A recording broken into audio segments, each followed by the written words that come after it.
सुर्खियों पर।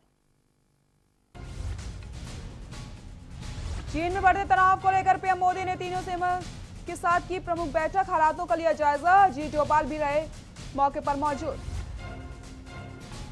लॉकडाउन हटा तो दुनिया देख सकती है महामारी की दूसरी लहर, डब्ल्यूएचओ ने दुनिया भर को दी चेतावनी, अलर्ट पर देश में नहीं रुक रहा कोरोना का रफ्तार, संक्रमितों की संख्या पहुंची 1,51,000 के पार। 24 घंटे में वायरस के 6,387 नए मामले। कोरोना को लेकर सरकार पर हमलावर हुई उत्तराखंड कांग्रेस, परेशानियों का बनाया मुद्दा, श्रमिकों, छोटे कारोबारियों और किसानों की दिक्कतें बताई। देहरादून के धौला चौकी गांव के जंगलों में लगी भीषण आग, फायर ब्रिगेड की गाड़ियां आग पर काबू पाने में जुटे, स्थानीय लोग भी कर रहे हैं पुलिस की मदद। उत्तराखंड में बदलने लगा मौसम, गर्मी से जल्द राहत मिलने की उम्मीद, 28 मई से उत्तराखंड में बारिश की संभावना। आप देख रहे हैं के न्यूज, खबरों का सारथी। रुक करते हैं खबरों का। देहरादून से बड़ी खबर आपको बता देते हैं, धौला चौकी गांव के जंगलों में भीषण आग लग गई है। देहरादून से बड़ी खबर आपको बता दें, धौला चौकी गांव के जंगलों में भीषण आग लगी है। फायर ब्रिगेड की गाड़ियां आग पर काबू पाने में जुट गई हैं। स्थानीय लोग भी पुलिस की लगातार मदद कर रहे हैं। थाना प्रेमनगर क्षेत्र का यह पूरा मामला बताया जा रहा है। तस्वीरों में आप देख सकते हैं कितनी भीषण आग लगी है। फिलहाल स्थानीय लोग पुलिस की मदद कर रहे हैं कि किसी तरीके से आग पर काबू पा लिया जाए। फायर ब्रिगेड की गाड़ियां आग पर काबू पाने में जुटी हुई हैं, मशक्कत की जा रही है ताकि आग पर काबू पाया जा सके और स्थानीय लोग भी पुलिस की लगातार मदद कर रहे हैं। तस्वीरों में आप देख सकते हैं भीषण आग लग गई है और आग पर काबू पाने के लिए फायर ब्रिगेड की टीम मौके पर मौजूद है। आग पर काबू पाने की मशक्कत की जा रही है। फायर ब्रिगेड की गाड़ियां आग पर काबू पाने में जुटी हुई हैं और स्थानीय लोग भी पुलिस की मदद कर रहे हैं। थाना प्रेमनगर क्षेत्र का यह पूरा मामला बताया जा रहा है।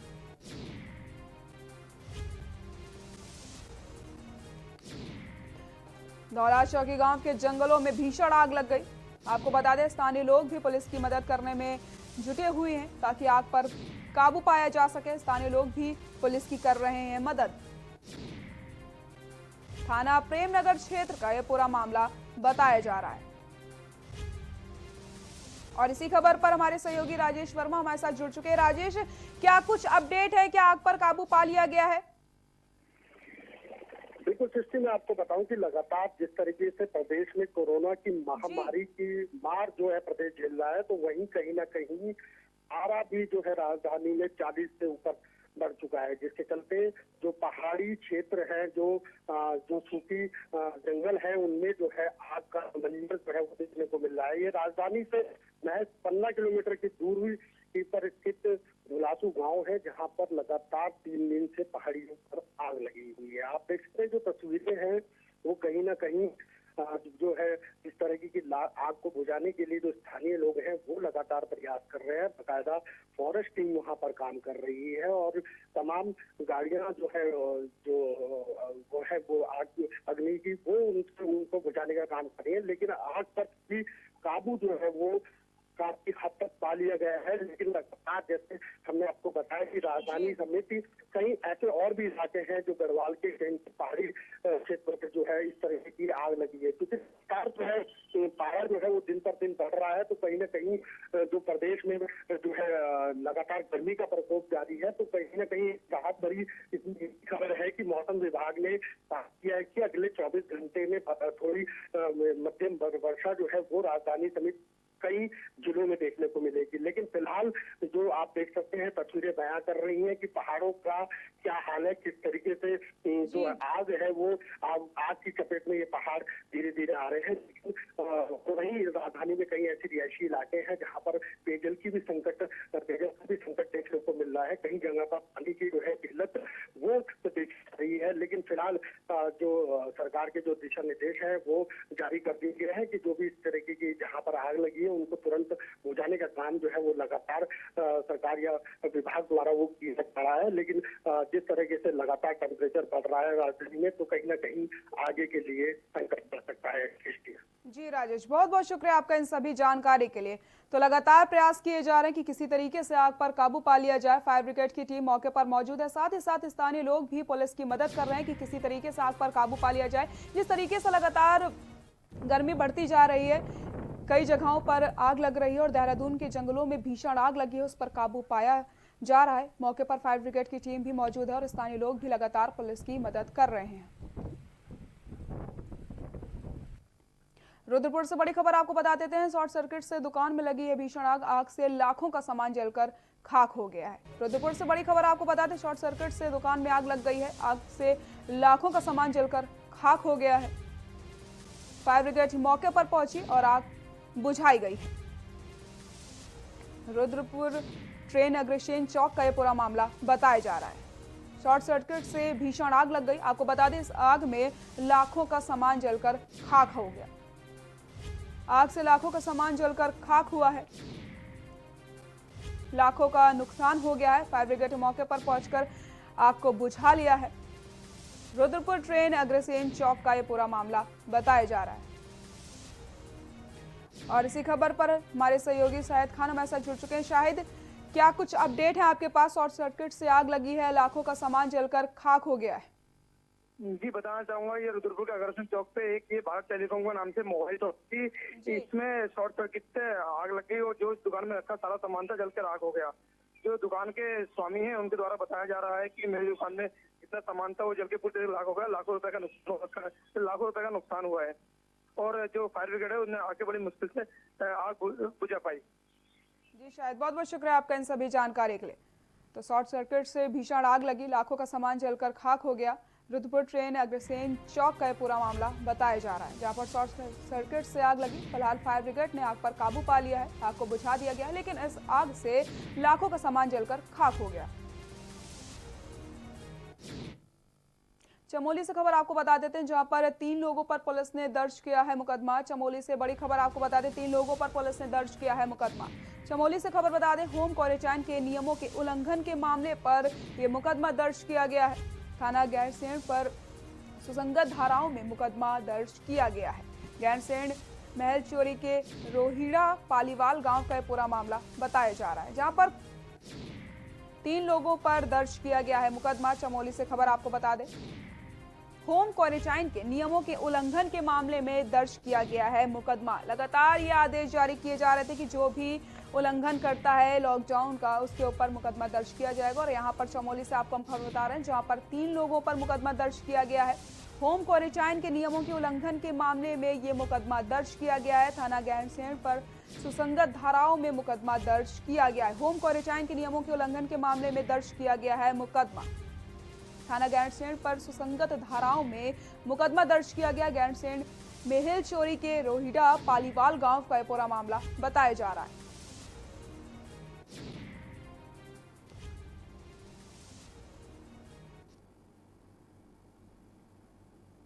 उत्तराखंड के पिथौरागढ़ के कैलाश मानसरोवर की यात्रा में एक नया अध्याय जुड़ गया है। अब उत्तराखंड के पारंपरिक लिपुलेख सीमत की सड़क बन जाने के बाद तीर्थयात्री सड़क मार्ग से कैलाश मानसरोवर के दर्शन करने 1-2 दिन में ही भारत लौट सकते हैं। रक्षा मंत्री राजनाथ सिंह ने शुक्रवार को पिथौरागढ़ धारचूला से लिपुलेख को जोड़ने वाली सड़क का वीडियो कॉन्फ्रेंस के जरिए उद्घाटन किया है। इस मौके पर CDS जनरल विपिन रावत, सेना प्रमुख जनरल MM नरवणे और BRO के प्रमुख लेफ्टिनेंट जनरल हरपाल सिंह मौजूद रहे। देखिए हमारी खास रिपोर्ट।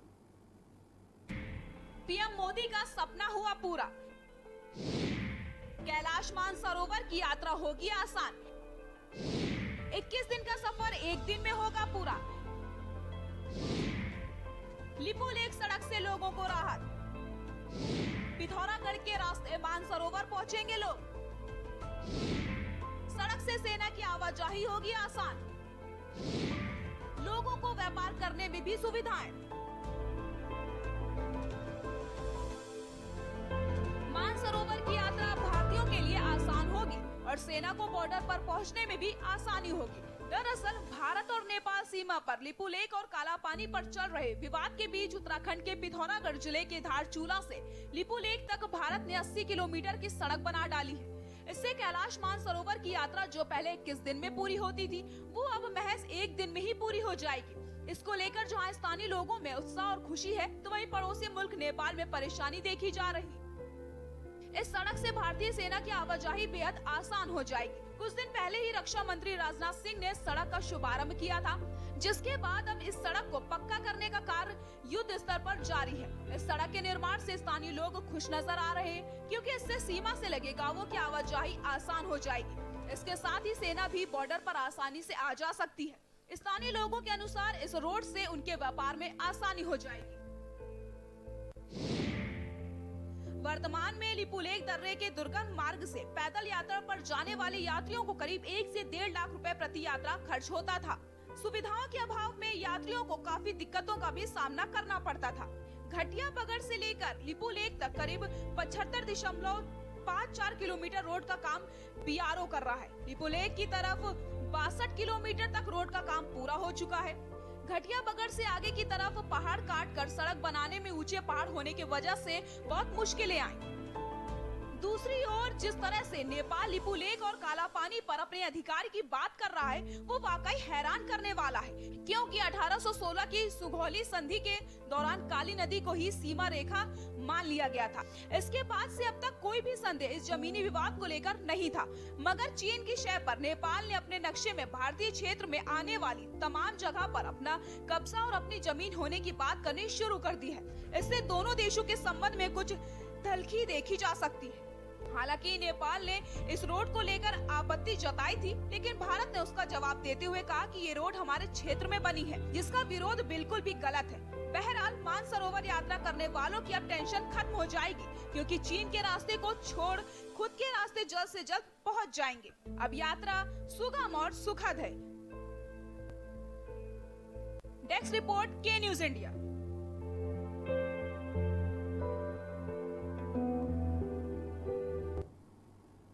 राम तेरी गंगा मैली हो गई, ये बात बीते जमाने की हो गई है, क्योंकि ना ही अब राम की गंगा मैली है और ना ही ये गीत मौजूदा गंगा के हालातों पर फिट बैठता है। जी हाँ, कोरोना ने भले ही देश को मुसीबत में डाल दिया हो, लेकिन गंगा को मानो इस लॉकडाउन ने फिर से नया जीवन दे दिया है। देखिए हमारी खास रिपोर्ट।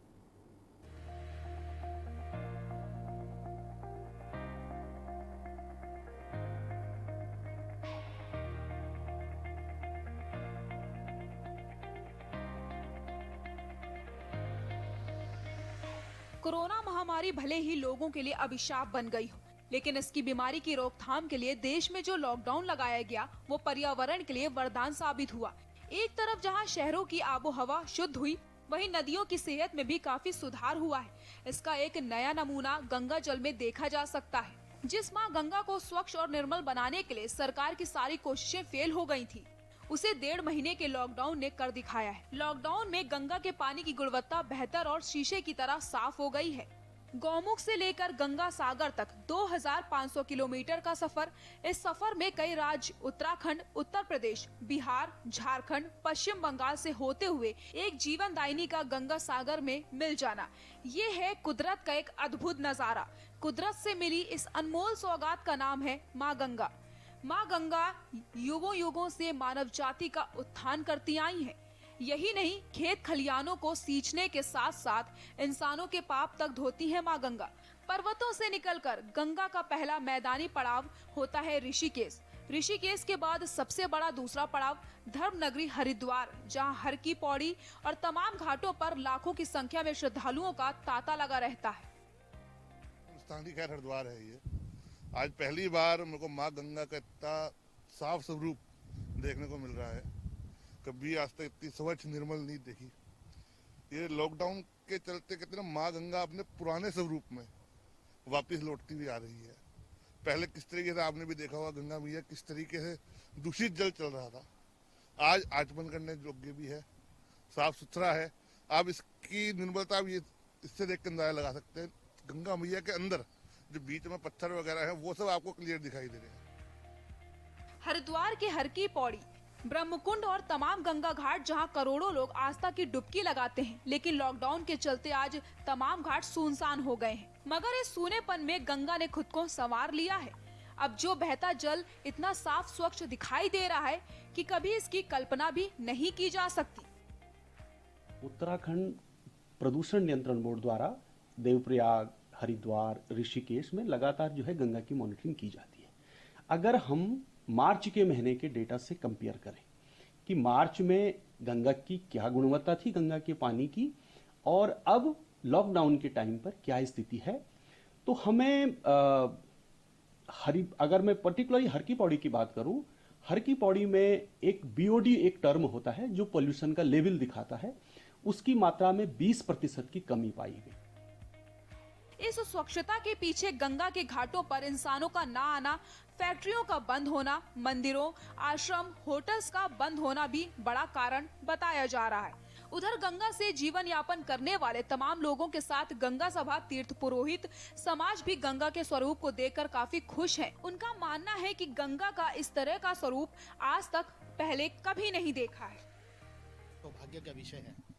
जिस गंगा की कल्पना सतयुग के समय पे की गई थी, मुझे लगता है कि वो गंगा का स्वरूप, उज्जवल स्वरूप जो गंगा का वर्तमान में दिख रहा है, जितनी उसको देखने मात्र से ही खुशी हम लोगों को मिलती है, मुझे लगता है कि जो हरिद्वार आने वाले श्रद्धालु हैं या जो गंगा के प्रति मोक्ष और आस्था की भावना रखते हैं, वो लोग जिस प्रकार की गंगा की कामना करके आते हैं और गंगा उस स्वरूप में उस समय नहीं मिलती है, वो कहीं ना कहीं दुख होता है। देखिए, गंगा एक अलौकिक शक्ति है। लौकिक शक्ति उसका स्पर्श ही नहीं कर सकती। अंतर क्या है कि गंगा के जल की गुणवत्ता प्रभावित हुई थी। गंगा तो अपवित्र को भी पवित्र करती है कि अगर सैकड़ों योजन दूर भी व्यक्ति घर में बैठा हुआ अंतःकरण में गंगा का प्रादुर्भाव हो, तो वही जो स्नान का फल प्राप्त होता है जीव को, वही फल प्राप्त होता है। उत्तराखंड से लेकर पश्चिम बंगाल तक बहती गंगा 2500 किलोमीटर की दूरी में 29 बड़े शहर, 48 कस्बे, 23 बड़े छोटे शहर के बीच से निकलती गंगा में औद्योगिक इकाइयों का गंदा पानी, साथ ही गंगा घाटों किनारों पर जनता की ओर से डाला जाने वाला कचरा गंगा प्रदूषण का बड़ा कारण रहा है। लेकिन इतिहास गवाह है कि जब इंसान अपनी खुदगर्जी से बाज नहीं आता, तो कुदरत खुद ही अपने स्वरूप को बरकरार रखने के लिए बड़े फैसले लेती है, जो कि इस लॉकडाउन के कारण हो गया है। देहरादून से के न्यूज के लिए विशेष संवाददाता राजेश वर्मा की रिपोर्ट।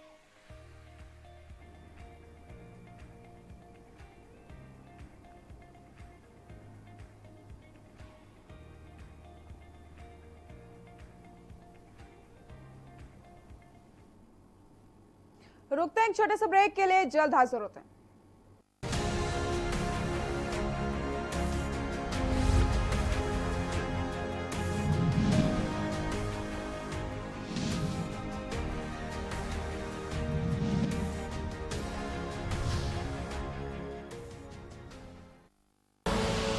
आप देख रहे हैं के न्यूज, खबरों का सारथी।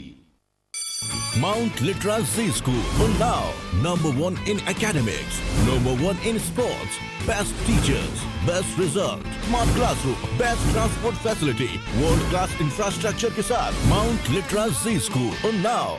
मुद्दा एक, बहस एक, नतीजा क्या होगा? कोरोना से तो बचेंगे, पर तरीका क्या होगा? अड़ी का मंच, कोरोना पर जबरदस्त पंच, देश के दिग्गज बताएंगे वायरस को कैसे हराएंगे। अड़ी, क्योंकि हमें है देश की पड़ी। शाम 6 बजे TV9 भारतवर्ष, अब तो सब देख रहे हैं। आप देख रहे हैं के न्यूज, खबरों का सारथी।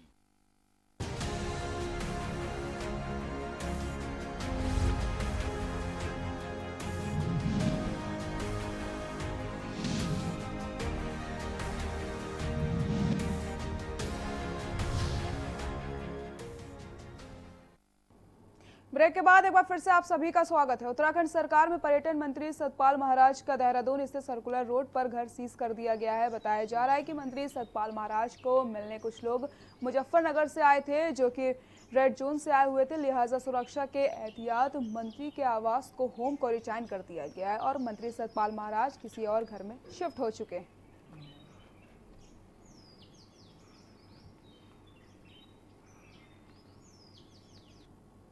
नैनीताल हाई कोर्ट ने कूड़ा फेंकना एवं थूकना प्रतिषेध अधिनियम 2016 के अंतर्गत दायर जनहित याचिका पर सुनवाई हुई, जहां राज्य सरकार द्वारा रिपोर्ट पेश न करने पर कोर्ट ने नाराजगी व्यक्त करते हुए उत्तराखंड सरकार के स्वास्थ्य सचिव एवं शहरी विकास सचिव से 2 दिन में जवाब दाखिल करने को कहा है। साथ ही कोर्ट ने कहा है कि रिपोर्ट पेश न करने पर दोनों सचिव पर अवमानना की कार्रवाई की जाएगी। मामले की सुनवाई के लिए कोर्ट ने 28 मई की तिथि नियत की है। बता दें कि अधिवक्ता अभिजय नेगी ने जनहित याचिका दायर कर प्रतिषेध अधिनियम 2016 के तहत सार्वजनिक स्थानों पर कूड़ा फेंकना एवं थूकने पर कड़ाई से पालन कर उसको लागू करने की मांग की थी।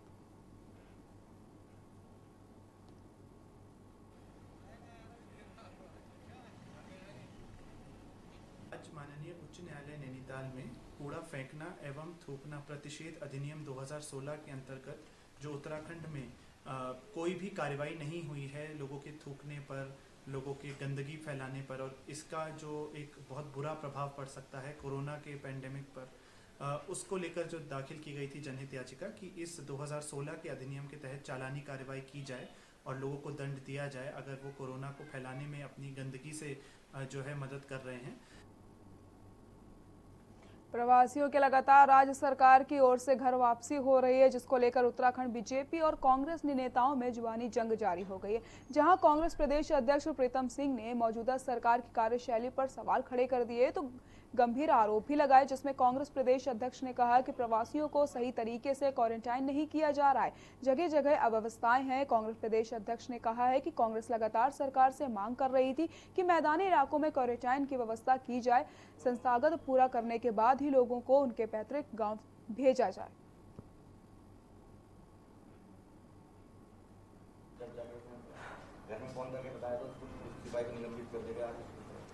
नहीं, देखिए, जो क्वारंटाइन सेंटर की व्यवस्था देखने को मिली है, कहीं पर भी समुचित व्यवस्था नहीं। पानी का अभाव है, खाने का अभाव है, शौचालय का अभाव है, और जो चीजें खुल करके सामने आ रही है, महाराणा स्पोर्ट्स कॉलेज देहरादून के अंदर जो है 900 चादरें गायब हो गई। इसी तरीके से जो है उधम सिंह नगर में एक महिला के साथ एक सिपाही द्वारा जो है अभद्रता की जाती है। आखिरकार लंबे इंतजार के बाद नेपाल से 82 भारतीय की वतन वापसी हुई है। ये सभी लोग लॉकडाउन और इंडो नेपाल बॉर्डर सील होने के चलते नेपाल में फंसे हुए थे। बता दें कि 25 मई को 2000 से ज्यादा नेपाली नागरिकों की बनबसा बॉर्डर से वापसी हुई थी, जिसके बाद आज नेपाल सरकार ने भारतीयों को उनके वतन भेज दिया है। बनबसा एसओ के मुताबिक नेपाल से आ रहे लोगों को क्वारंटाइन करने को लेकर दिए गए सभी निर्देशों का पालन किया जा रहा है।